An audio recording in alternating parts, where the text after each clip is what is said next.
Fine. Thank you very much for joining. So as we discussed earlier, we are taking few minutes, or if you want few hours, I don't mind, before the practice to discuss whatever points you have to discuss any questions that you may have. So over to you. Does it have to be about meditation, or it can be about? No, I mean anything. I have a question then, Bhante. So obviously everything is impermanent and we're all going to die eventually. My question is, I was listening to a Dharma talk of Bhante Rakita's the other day, and I didn't mention it because there was some seniors in the room. My question is, like, if you die suddenly, say of a heart attack or a car accident or something, and then the other example is you endure like a long suffering of death. So you get cancer or you get some disease and you have to live with that suffering for a while. Is it good karma, or is it like, how can I word? Is it good karma if you die suddenly and quick, opposed to getting like a terminal illness and then having to endure the suffering for a prolonged period of time? Is that a form of bad karma for that person, and they have to go through that because, you know, obviously their previous lives or whatever? And those people that die quickly without, you know, like sort of minimal suffering, is that sort of good karma for those people, or is that like, can you explain that a little bit? Yeah, I mean, I have 3 points to discuss on what you said. Yeah. Number one, you started mentioning impermanence and then straight away came back to death. And the notion of impermanence, it's not a notion as such, it's a reality of impermanence. It's not just that we die. Impermanence is something that is there in every millisecond of our existence. It's the reality of the universe. Yeah. Right. So, but we are used to seeing impermanence as death. So it's a very gross way of looking at impermanence. Yeah. Number one. The second point I want to bring out is, if we leave everything to karma, then what you are saying is right, and nobody wants to suffer. And if you quickly die without suffering, then it's of course a good karma. And if you suffer and die, it's a bad karma. But if you leave everything to suffering, right? But what Buddha teaches is actually, whether you die quickly or whether you suffer and die, suffering is again another reality. So dukkha is going to happen regardless. I mean, that suffering will continue in the next life, right? So therefore, if your mindset is a bit more positive than karma, then when you are suffering, you will be able to live happily, and it's an opportunity for you to realize the truth. Yeah. And the person who dies quickly, if he is not prepared, he may not have that opportunity. But if someone is practicing and if he is suffering, then the nature is giving you an opportunity to strengthen yourself more. Right. Okay. So that's the way I look at it. Yeah. Not that I'm praying for suffering or inflict suffering on others. Yeah. But there are things that come our way for a reason. And the practitioner of Dhamma, it's a raw material only. Yeah. It's not a thing to be negative. And there is a woman who is basically taking some advices from me in Sri Lanka, and she did not have any issues. Fairly wealthy woman and very relaxed, unmarried, and she's doing a practice so well. Yeah. And all of a sudden, she has started getting all sorts of problems, her own health and parents' issues, and in-laws issues and the pets issues, all sorts of things. And she's saying, I never had these things earlier, but I'm getting all these things. I can see I'm going through these things, and at the same time, I have become the shock absorber of the family. And that is because now the nature is testing her strength. So it's the way how we look at. That's how you look at it. Yeah. So that is why the Blessed One says, in Pali we call it prasanna manasa, which means you take it happily. You take it with, I don't want to say positive mindset. It's a pleasant mindset. Or instead, instead you can have that with an unhappy mind. Yeah. Okay. So it's the mindset that matters, and not the problem that matters. Right. Okay. Yeah. So that's my explanation. Definitely Rakita Hamduru will have some other explanation and he won't agree. Look, Bhante, I'm not trying to cross-reference you guys at all. I mean, I No. did ask him last night, but I didn't really get an answer that I could understand. Like, it was very vague. That's why I just wanted a bit of clarification from it, because sometimes I do ask things and it's hard for me to explain what he's trying to explain to me. That's all. Yeah. And one more question, going back to my knee, is this I feel this is part of like a process in my meditation, because I do quite a bit of meditation, as you probably know, and this occurring, like this knee flaming up and stuff, is this part of like the process? Because what you were saying earlier, like exactly this happened to you and you sort of persevered through it. That was my mindset the other day. But then I've sort of had people tell me like I should rest it, elevate it, ice, like doctors and stuff like that. My mindset is saying, no, this is part of like, it's a form of suffering, and I should obviously be aware of what's happening, but move on from it, because it's not life-threatening by any means. I mean, I only have 2 kneecaps. Yeah, that's true. And my job does entail me standing up a lot. But I feel like meditation is more important than my job. Yeah. No, that is the faith, and that is the energy, and that is how Buddha's disciples should do things. Yeah.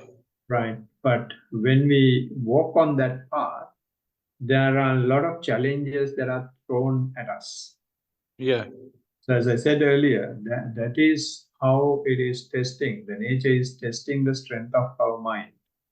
Yeah. And when you are really when you are a meritorious person who has the ability to successfully walk on the path, you get a lot of challenges. Yeah. That is because the previous karma we have done should get paid off.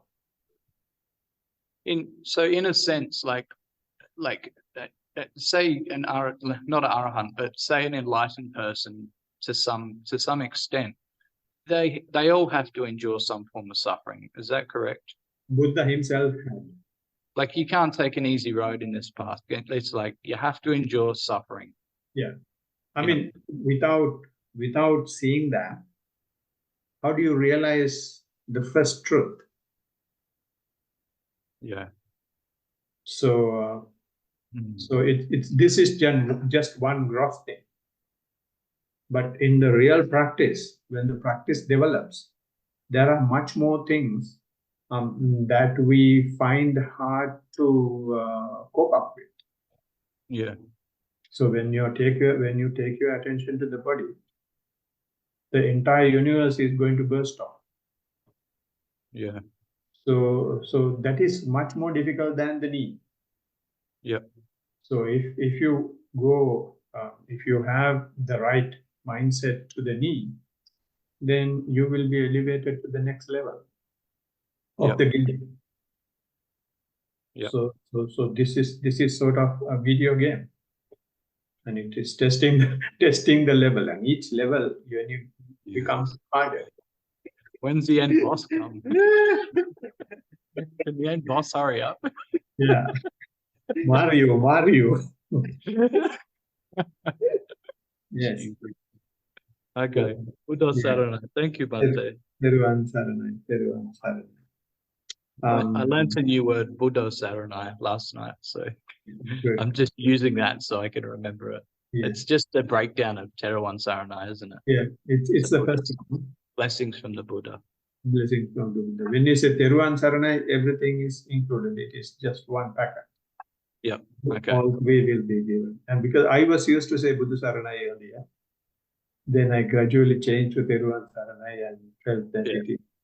I'm learning many things at the moment, like Sinhala and all sorts of Pali, and I just have to do a bit of repetition because it's all like sometimes I'm getting confused now with Sinhala and Pali, and it's a journey, but I'm learning many things. Yeah. Before Akita Hamdru goes, you will be a different person, I know for sure. I think I already am, Bhante. I'm one of the most cleanest people you'll meet, I reckon, as a layperson anyway.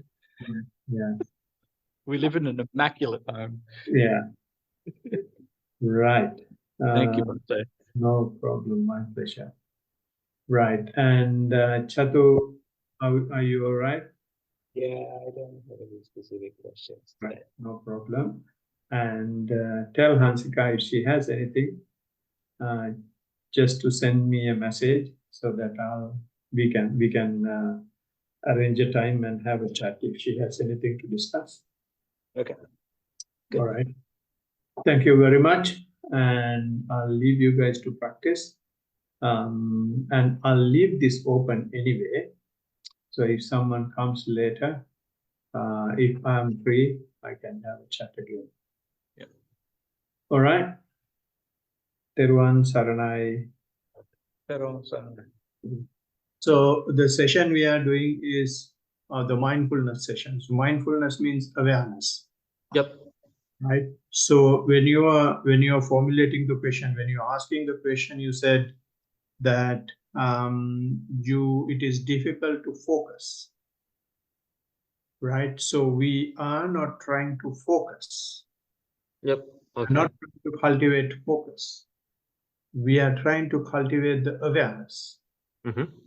So whenever we practice, it is a real dilemma that a lot of people have, that without their knowledge, they are trying to cultivate the focus instead of awareness. Yep. Oh, okay. Okay. So this is why we have this discussion to iron those differences out. To iron that, if I may say so, iron that negativity out. It's in a way a negativity compared to mindfulness, compared to awareness. Yep. Okay. Okay. So from that perspective, if you look at the question, right, so you try to maintain awareness rather than trying to dwell inside, rather than trying to go inside, rather than trying to make focus. You just maintain awareness. If you maintain awareness, then it is not difficult. Right? Yep. So from what you said it is difficult to focus. Yep. And you are aware that it is difficult to focus. That awareness is what we cultivate. Yep. So to cultivate that awareness, we take simple things like walking, and we try to maintain awareness in walking. So if you maintain awareness in walking, then you know how the walking is happening, what you feel in walking, or whether you can maintain that awareness or not. So knowing anything is awareness, right? So So what you are saying is when you are walking, it is difficult to keep your attention to the walking. Yeah, so just be happy with that awareness. Mm-hmm. Make sense? Yep. Yeah. So, do you have anything, any counter question or any area that you did not understand what I said? I understood yeah, everything this time pretty much. Yeah, yeah. Yep. So even when you do your breathing exercise, Yep. if you can't bring your attention to the breath, Mm-hmm. you be aware of it. Okay, Yep. I'm trying and I can't. I know it. And just be happy with that. So you don't fight with yourself. Mhm. Otherwise, what you are doing is you are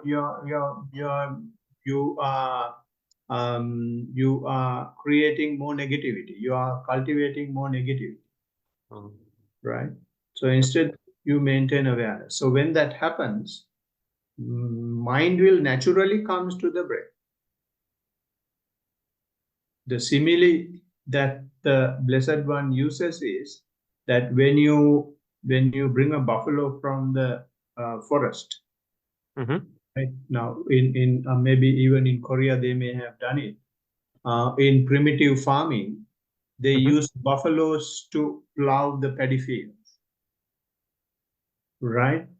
Buffaloes to Plow the paddy fields. yeah when farming. Yes, in farming. Yep, Okay. yep, yep. So when they bring from the forest, they don't straight away put them into the paddy field. What they do is they tie that onto a tree or a strong pole, Mhm. right? So when this buffalo will try its level best to break the rope and then jump to the run to the forest. Mhm. So after trying for a long time, that buffalo will finally fall down at the footstep of the tree or the pole. It will sleep there, right? Yep. It gets tied to another place, and then he's fighting to go. To release himself. Yeah, Yep. it's tied, falling asleep. After failing to. Okay, okay. It will sleep there. Mhm. And then what the farmer does is, farmer go and give some food Yep. and feed it and become friendly with it. And once that bondage is built, Mhm. he's using the animal and putting to the paddy field and using its advantage, the farmer's advantage. Mhm. The same thing is happening in our mind. So long as we fight, you can't tame it. So what you do is you just let the mind play hell, and you just observe it, and you don't try to pull it back to the breath or pull it back to the leg, right? You just be aware. Mind is wandering, mind is thinking, mind is going to sounds, mind is going to thoughts, mind is going to many things, right? And when you're not fighting with it, after some time you will see it will quietly come to your breath. And then you can observe, you can see informations of the breath. You can be more aware of the breath. So you'll have to do it very patiently. Don't try to push yourself. Yep. Right. So take it very lightly. Mhm. Make sense? Yes. Yes, Bhante. Great. Good. Good. Thank you. Thank you, Bhante. Thank you. I'm going to ask something about that. Do you have Yes. time? Yes. So, been going to a lot of Rakita Bhante's programs and spending some time there. Yeah. And I find, because what we do in Rakita Bhante's practice is probably polar opposites, I would put it. And the way the way I feel is whenever he says mindfulness, whenever he says mindfulness, if I substitute that word with concentration, everything he says makes sense. Then I guess my question is, he's an accomplished person. Why is the path so different for him and us? Yeah, that's because he has been brought up in that environment. He's initially when I was fighting with him so many years ago, that mindfulness is so important. He was laughing at me in front of people. He was very sarcastic about what I was saying, and even the people were very sarcastic about it. But I knew that it pays dividend. Now it's good that he's at least promoting the word mindfulness, and his way of teaching is concentration. So therefore, his explanations will go in those lines. So he's going from concentration to insight. That's one part, right? And some people go from insight to concentration, and some people do both these together, right? So therefore, we can't say one is correct or one is wrong. It's the individual characteristic of each person and how he or she has been brought up in the spiritual life. And the other thing, if you strictly take the discourse on 4 foundations of mindfulness, and in that we have first mindfulness and then concentration. And in the spiritual faculties also, it is faith, energy, mindfulness, then only concentration, and then only wisdom. So the most proximate cause for concentration is the mindfulness, because we should avoid, and we are here of course we are talking about the right concentration. So to go for right concentration, we will have to go with the mindset of mindfulness. Then only you will go to right concentration. Otherwise, if you go on the basis of concentration, since Buddha's teaching is there is a possibility, there is an opportunity for us to turn it to insight. But if you don't really get the right message from someone, you may get stuck in concentration.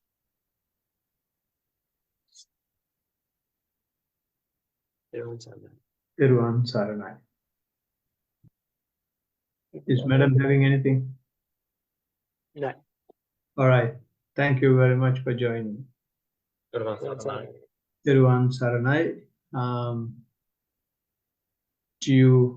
You can, I will share the screen so that you can chant the stanzas and finish it.